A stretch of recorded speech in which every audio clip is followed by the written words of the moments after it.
Writing? I remember when. I did not like writing. I remember when I thought I could not write. And when I did not write at all. And then came Mini-write! What's a mini-write? It's a small writing. Mini-write.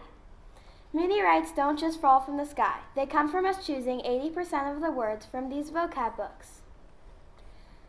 The first thing we did with mini-writes is called Vocab Mondays. The best part about Vocab Mondays is that you get to learn new words. Not only the definition, but how to use it in a sentence. When I look at my words for the first time each week, often I have never heard of the words before, like propaganda and undermine. That's what makes Vocab Mondays so great. Once you figure out what the new words mean, they are really just basic words like research or weekend, but just a better way to say it. Before mini-writes, I would have written things like, the turkey's mood was bad.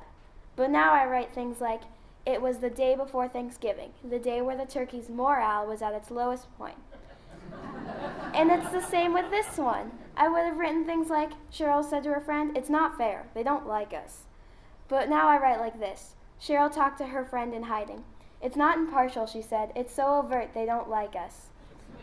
I've really improved my writing from these minis, and I'm very proud of them too. After we finish our mini-writes, we divide our class into groups. In these groups, each person reads his or her mini-write.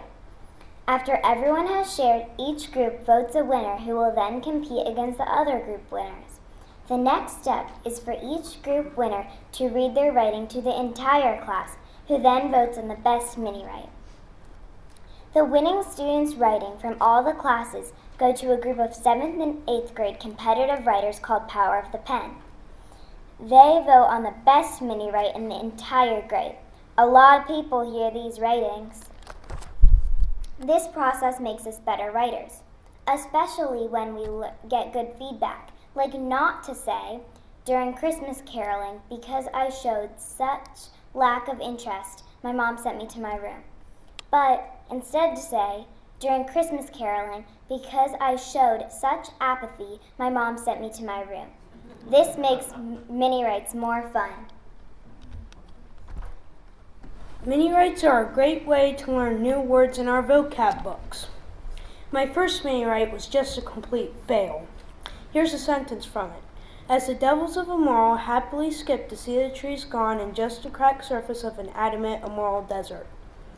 Well, maybe things didn't actually come to fruition as I had hoped, but now I'm much better. Here's a sentence from my most recent mini-write. I ran to the force and started to think of a euphemism for the police because the police were getting on my nerves. The blue coat should be it, I thought. What I really like about mini-writes is that anything can come out of them. Originality is important. For example, if I wrote about pizza and it won best in class, someone else writing about pizza the next time would probably not win. Peer editing was also an important part in our writing, and the 6th grade will tell you more about that.